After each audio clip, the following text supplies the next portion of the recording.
యోగాతో బరువు తగ్గటం సులభం, కేవలం 30 రోజుల్లోనే. ప్రేమలో పడ్డాడు సార్.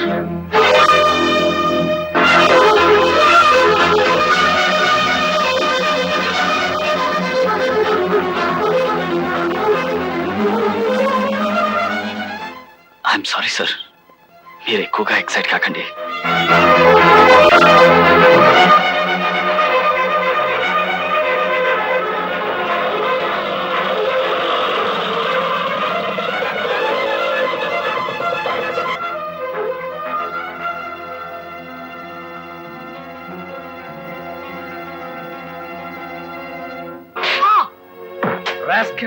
ప్రేమ కావాల్సి వచ్చిందా? ప్రేమ అన్నయ్య, ప్రేమ ఒక మిథ్యని, పెళ్ళి ఒక లంపటమని ఇన్నేళ్లుగా నేను నీకు చేసిన హితబోధంతా గాలి కొదిలేసి పెంచి పెద్ద చేసిన అన్నని అన్నంలో వచ్చే వెంట్రుకలాగా తీసవతల పారేసి ప్రేమలో పడతావురా? ప్రేమలో నిన్ను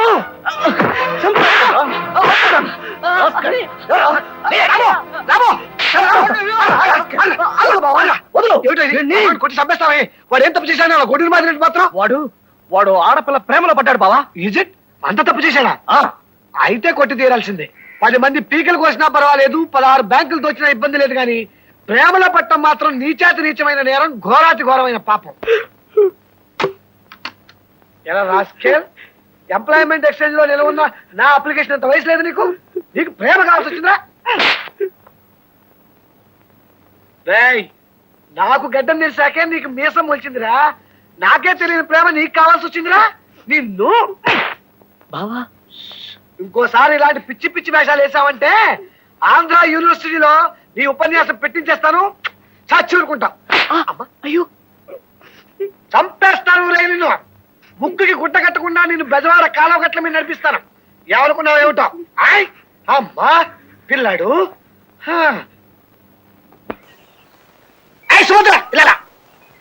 వచ్చారా? రండి.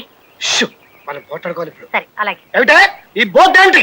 పురుషద్వేషి సమాజం. ఆ మాత్రం నాకు తెలుసు. నేను చదువుకున్నాను ఎస్ఎల్సీ దాకా. ఇటువంటి సమాజం పెడతావా? ఎన్ని గుండెలే నీకు? 4. 4 గుండెలా? చిన్నప్పుడు నీకు సైన్స్ చెప్పిన మాస్టర్ పేరు చెప్పు, వాడిని ఉరి తీస్తా. అరే, మనిషికి 2 గుండెలు ఉంటాయని కూడా తెలియని వాడు వాడు ఒక మాస్టరా? ఉన్న 4 గుండెల్లో ఓ గుండె మీకిచ్చాను, ఇంకో 2 మా తమ్ముళ్ళకిచ్చాను. ముగ్గురు ఆ గుండెల్లో మంటలు పెట్టారు. 4వది తగిలించు కూర్చున్నాను. చాలా నార్మల్ డైలాగులు నేర్చావే నువ్వు. అసలు ఈ ఇంట్లో లావణ్ణి అద్దెకి ఎందుకు తెచ్చావే? రావుడికి లావణ్యకి పడదు, దట్స్ ఆల్. మోటి వాడికి మొగలు పిలుస్తావా? బుద్ధి లేదు. లావణ్య గుణవంతురాలే, మంచి మనసున్న పిల్లే, నిజమే. అయినా మాకు అనవసరం. మంచి వాళ్ళు మాకు అక్కర్లేదు. అసలు ఈ పురుషద్వేషి సమాజం ఏమిటో నీకు? మొగాడు బట్టి వెధవే అవ్వచ్చు, దరిద్రపు కొట్టు దద్దమ్మే అవ్వచ్చు, వారికి తాగుడు, జోదం, వ్యభిచారం లాంటి సప్త వ్యసనాలు ఉండొచ్చు, వాడి పెళ్ళాన్ని కొట్టి చంపేయచ్చు, కట్నం తేలేదని కృష్ణాయిలు పోసి నిప్పెట్టేయచ్చు. అయినా ఈ దేశంలో పురుషుని ద్వేషించకూడదే. అంత గొప్ప సంస్కృతి మంది, అంత ఘనమైన సంప్రదాయం మంది. తెల్లారేసరికి బోర్డు తీసేయపోయావో నా సంగతి తెలుసు కదా. నేను వైజాగ్ లో ఉండి బెజవాడలో ఒకరిని కత్తితో పొడిచా. మర్డర్ చేసేస్తా, జాగ్రత్త. వెంటనే బోర్డు తీసేయి. కాస్త పెద్ద శాలతో రాయించి పెట్టు. Take care. ఎవరుకుంటున్నావేమిటో నా సంగతి తెలియదు నీకు.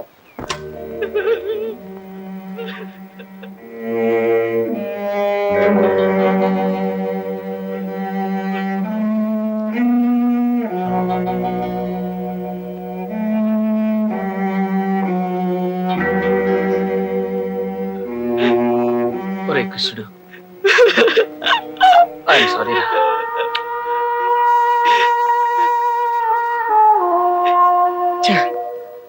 కోపం వస్తే రాక్షసుని అయిపోతాను నేను. ఒరే కృష్ణుడు, నువ్వు కూడా నన్ను కొట్టరా, కొట్టరా, కొట్టు, కొట్టరా. వద్దన్నయ్యా. కృష్ణుడు, ఏడవకు నాన్న. నువ్వు ఏడిస్తే నాకు ఏడుపు వస్తుందిరా. రై చూడు, మనం ఇలా ఏడిస్తే మనల్ని ఓదార్చడానికి మనకెవరున్నారు చెప్పు? ఓ అమ్మ, నాన్న.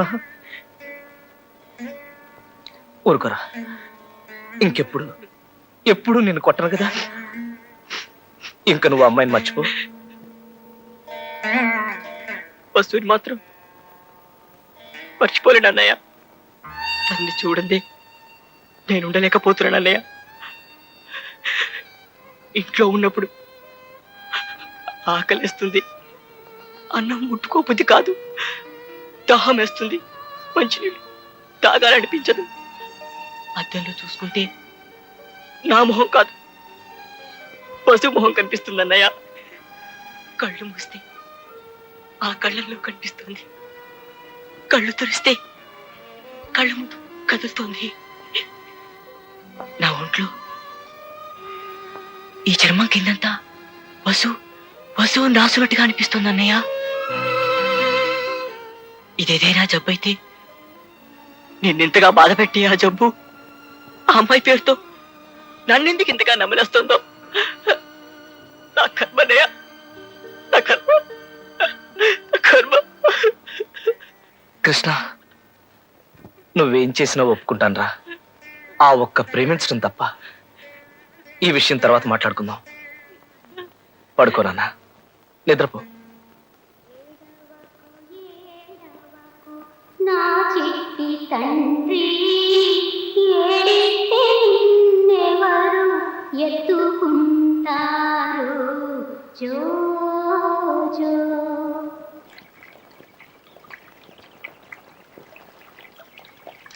నోట పదకొండు, నోట పదకొండు.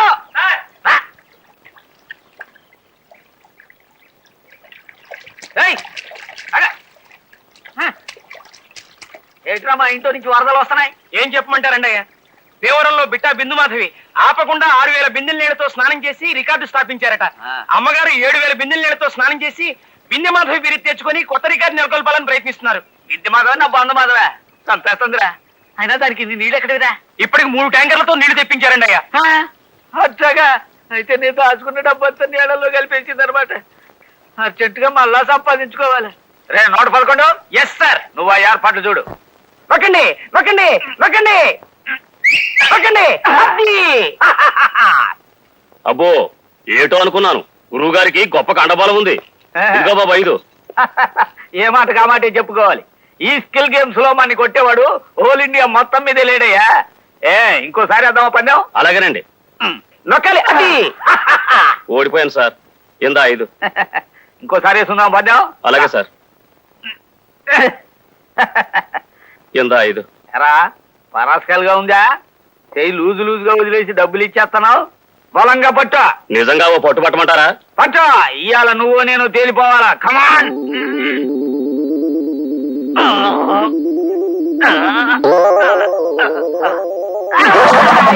అయ్యో అరే నోట్ అమ్మా ఎవడ్రా ఎదోనా ఎలా చెయ్యి చేసినాడు. నువ్వు నా చెయ్యి తొక్కేసినావు. ఇట్లాంటి రౌడీ దాన్ని సహించకూడదు. అన్ని లాకప్లతో చెయ్యి. అదేంటి సార్, తమరు బలంగా పట్టమంటే పట్టాను సార్. బలం అంటే ఇది ఇట్లా మొద్దు చచ్చినాడా? ఏలాడుకోండి అంతలో లాభం లేదు. నా చెయ్యి తక్కువ ముందాన్ని లాకప్లతో చెయ్యి. Yes sir. మన ఆశయాలకి సిద్ధాంతాలకి విరుద్ధంగా ప్రవర్తిస్తున్నామని, ఓ ఆడపిల్లతో స్నేహం చేస్తున్నామని తెలిసింది. అవునా? అవును సార్. క్రమశిక్షణ రాహిత్యానికి శిక్ష ఏమిటో తెలుసా? నిన్ను వెంటనే సార్ ఇదిగోండి సార్, ఏదో రోజు దీని అవసరం వస్తుందని ఎప్పుడో రాసుంచాను నా రాజీనామా. ఇప్పుడు నేను మీ దగ్గర పనివాణ్ణి కాను కాబట్టి మీ శ్రేయోభిలాష్గా 2 మాటలు చెప్తాను sir. Somehow you're developing a sort of cynical approach towards life. Post graduate అయినా వేరే ఉద్యోగం దొరక మీ దగ్గర చేరేనే తప్ప I don't like this hell of a life. నాకు నన్ను ప్రేమించే భార్య కావాలి, నన్ను అభిమానించే బిడ్డలు కావాలి. I want a small cute world of my own. అవి లేనప్పుడు ఎందుకు సార్ ఈ లక్షలు కోట్లు, ఈ నోట్లు మనని కాల్చడానికి గంధపు చెక్కల్ని ఇస్తాయి గాని మన కోసం కనీసం 2 కన్నీటి బుట్లైనా రాల్చవు సార్.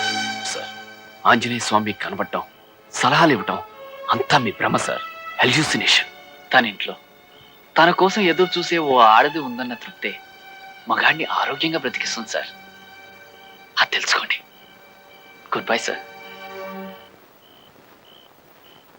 సార్ నేను మీ దగ్గర పనివాణ్ణి కాకపోయినా మీకు ఎప్పుడు ఏ అవసరం వచ్చినా I met your service sir. వస్తాను. చాలా ఇబ్బందులు పడ్డావు రామయ్య. ఏం చేయాలో నాకేం తోచట్లేదు హనుమయ్య. సంస్కృతంలో ఏదో అనేసి మాయమైపోక తెలుగులో సలహా చెప్పు. ఇదంతా నీ చేతులారా నువ్వు చేసుకున్న తప్పు రామయ్య. నేను చేసుకుని తప్ప కాకపోతే ఏమిటయ్యా, స్త్రీ ద్వేషి సమాజం ఏమిటయ్యా నీ మొహల్లాగా. పృథ్వీలో ఏ మగవాడైనా ఆడదాన్ని తోడు లేకుండా బ్రతకగలరా? స్త్రీ అను, స్త్రీ. ఆడది అను, ఆడది. చూసావా? ఆడది స్త్రీ అనడానికి ఒక పెదవికి మరో పెదవి తోడు అవసరం లేదు. స్త్రీ, ఆడది. నిజమేనయ్యా, పెద్దలు కలుసుకోవడం లేదు. పురుషుడు అను, పురుషుడు, మగవాడు అను, మగవాడు. చూసావా? పురుషుడు మగవాడు అనడానికి ఒక పెదవికి మరో పెదవి తోడు అవసరం. నిజమేనయ్యా. పేరులోనే మగవాడికి ఓ తోడవసరం అనిపించేలా సృష్టించింది మా అమ్మ సరస్వతమ్మ. నాలాంటి స్టేట్ ర్యాంక్ దేవుళ్ళు సరే, క్యాబినెట్ ర్యాంక్ దేవుళ్ళు కూడా సీతారాములు, పార్వతీ పరమేశ్వర్లు, రాధాకృష్ణులు అని తమ పేర్ల ముందు భార్యల పేర్లు తగిలించుకుని స్త్రీజాతిని గౌరవించారు. అలాంటి స్త్రీ మీద నువ్వు ధ్వజమెత్తమేమిటి చెప్పు? అది ముమ్మాటికి నీ తప్పే. కేవలం నీ ప్రియురాలే ఆడదు కదయ్యా, మీ అమ్మ కూడా ఆడదే, అది తెలుసుకో. మరి ఇలాంటి మాటలు ఇంత ముందు చెప్పలేదే? వచ్చినప్పుడల్లా ఏవేవో పిచ్చి పిచ్చి సలహాలు ఇచ్చేవాడివి. ఏదో గౌరవంగా పిలిచి ఉచితంగా కాఫీలు కూల్ డ్రింక్లు ఇస్తున్నావు కదా అని నాకు తోచిందేదో చెప్పేవాడిని. వద్దంటే ఇక రానులే, వేరే ఇల్లు చూసుకుంటాను, నీ దోవ నువ్వు చూసుకో, వస్తా.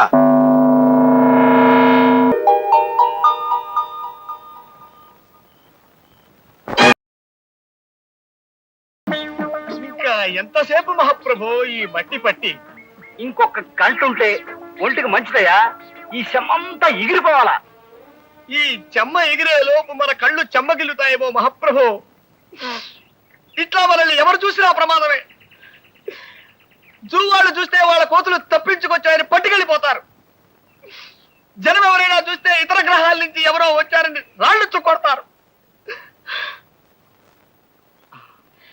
ఇంకా ఎంచక్కా కడిగేసుకుందామా మహాప్రభు? తిత్తి తీస్తా. ఇట్లాగే కాసేపు తింటాను.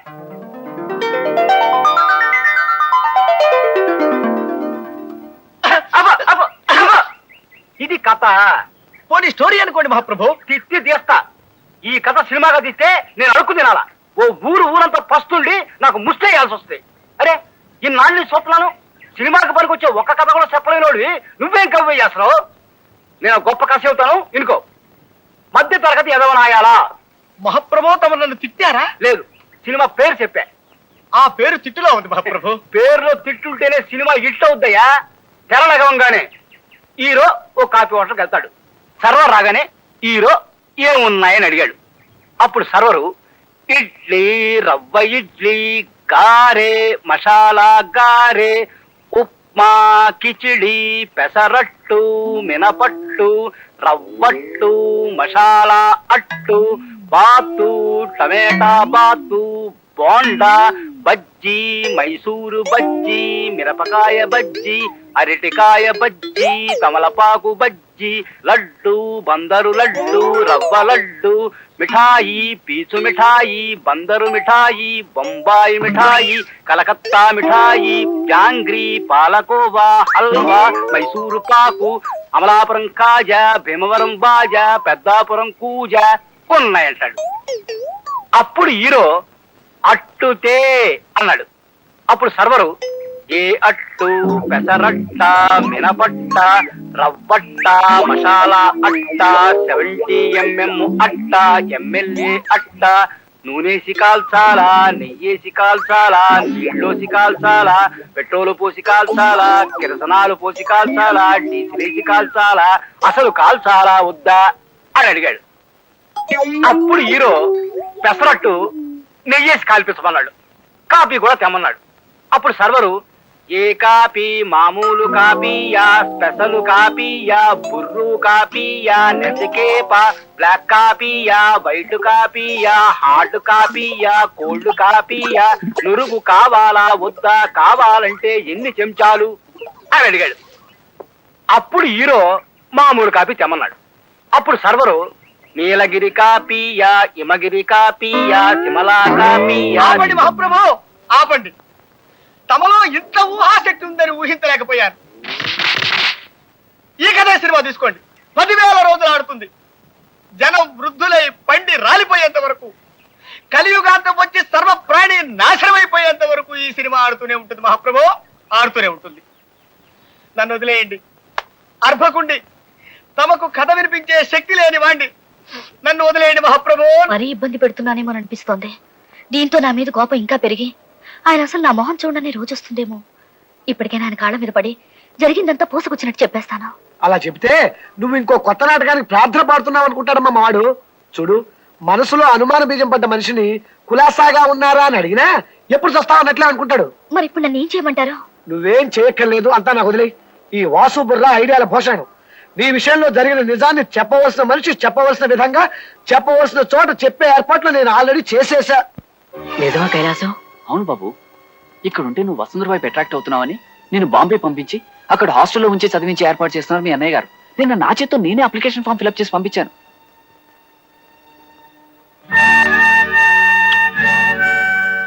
నేను వసు స్నేహం చేస్తే అన్నయ్యకి ఎందుకంత కోపం? ఆయన పద్ధతే అదో రకం, నీకు తెలుసు కదా. అయినా నాకు తెలియక అడుగుతాను, మీరు స్నేహం చేసి ఏం సాధిస్తారు? నేను పెళ్లి చేసుకుంటా అండి. అది కుదరని పనమ్మా. మీ అక్క ఏమో నీకు వేరే సంబంధాలు చూస్తోంది. నిజంగానా? వసు అక్క ఏమో తనని వేరే వాడికి ఇచ్చి పెళ్లి చేయాలని చూస్తోంది. మీ అన్నయ్య ఏమో నిన్ను ఈ ఊరు నుంచి పంపించాలని చూస్తున్నారు. ఈ పరిస్థితిలో మీ పెళ్లి ఎలా అవుతుంది అనుకుంటున్నారు? అసలు ప్రేమ అంటే పెద్దవాళ్ళకి ఎందుకు కట్టేది కైలాసం? ఛ, ఇలా జరుగుతుంది అనుకోలేదు. నిజంగా మీ ఇద్దరికి పెళ్లి చేసుకోవాలనుంటే దాన్ని నేను ఉపాయం చెప్తాను కదా. చెప్పు కైలాసం. వెంటనే ఈ ఊరు వదిలి పారిపోండి. ఇంకేదైనా ఊరు చేరుకుని హాయిగా ఏ గుళ్ళోనో పెళ్లి చేసుకుని ఇంటికి తిరిగి రండి. అమ్మో, అలా చేస్తే అన్నయ్య బాధపడతాడు కైలాసం. ఇదిగో, అవ్వా బువ్వా రెండూ కావాలంటే కుదరదయ్యా. నీకు అమ్మాయి ముఖ్యమో అన్నయ్య ముఖ్యమో తెలుసుకో ముందు. నువ్వు చెప్పినట్టు చేస్తాం కైలాసం. ఎక్కడికి పారిపోమంటావు? ఏమండి, మీ టికెట్లు ఎక్కడికి? రాజమండ్రికి 2 టికెట్లు ఇవ్వండి. నాగేశ్వరరావు, మా తమ్ముడు కృష్ణుడు ఏమైనా మీ ఇంటికి వచ్చాడా? వాడు ఏమైపోయాడో తెలియట్లేదండి. వాడిని వదిలిపెట్టి ఒక్కరోజు కూడా నేను. ఓకే, తర్వాత మాట్లాడతాను.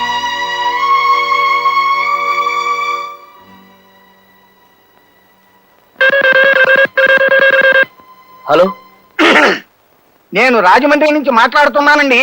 ఏమిటి? మీ తమ్ముడు కృష్ణ తప్పిపోయాట కదా? అవునండి, మీకు కనిపించాడా? అతనితో పాటు ఇంకో అమ్మాయి ఇక్కడ రాజమండ్రిలో దానవాయిపేట ఉంది చూశారు, అందులో పార్కు వీధిలో 10వ నెంబర్ ఇంట్లో ఉన్నారండి. అలాగా, థ్యాంక్ యూ.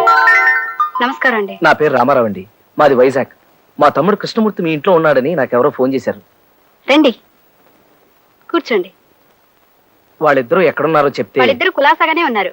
బాగా అలసిపోయి ఉన్నారేమో, ఆదమర్చి నిద్రపోతున్నారు. జాగ్రత్త కోసం మా వారు వాళ్ళిద్దరిని వేరు గదుల్లో ఉంచి గదులకు తాళాలు కూడా వేశారు. ఏమండి, వైజాగ్ నుంచి రామారావు గారు వచ్చారు. హలో, నమస్కారం రామారావు. మీరు? నేను మునపట్ల అలెగ్జాండర్నో చెంగిస్ ఖాన్నో కాదు, మామూలు సుబ్బారావుని. గుర్రం అనుకుని గాడిద ఎక్కాను, ఈడ్చి తన్నింది, లివర్ చెడిపోయింది. దాంతో పాత అలవాట్ల గుడ్ బై చెప్పేశాను. కూర్చోండి ప్లీజ్, కమాన్. రా లక్ష్మి, నువ్వు కూడా కూర్చో. సార్, ఒక్క మాట. మీరు ఆగిపోయారే, అడగండి. మీరు లావణ్యని పెళ్లి చేసుకోలేదే అని అడగబోయి మా ఆవిడ ఉంది కదా అని ఆపేశారు, అంతేనా? మా లావణ్య విషయంలో మీరు తన్ని పూర్తిగా అపార్థం చేస్తున్నారు రామారావు గారు. అఫ్కోర్స్ మీ పొజిషన్లో ఉంటే నేను మీలాగే తయారయ్యేవాడినేమో. నిజంగా జరిగిందేమిటో తెలుసా అండి? మా పెద్దలు నాకు లావణ్యకి పెళ్లి ఖాయం చేసి ముహూర్తం పెట్టేశారు. నన్ను పెళ్లి చేసుకోవటం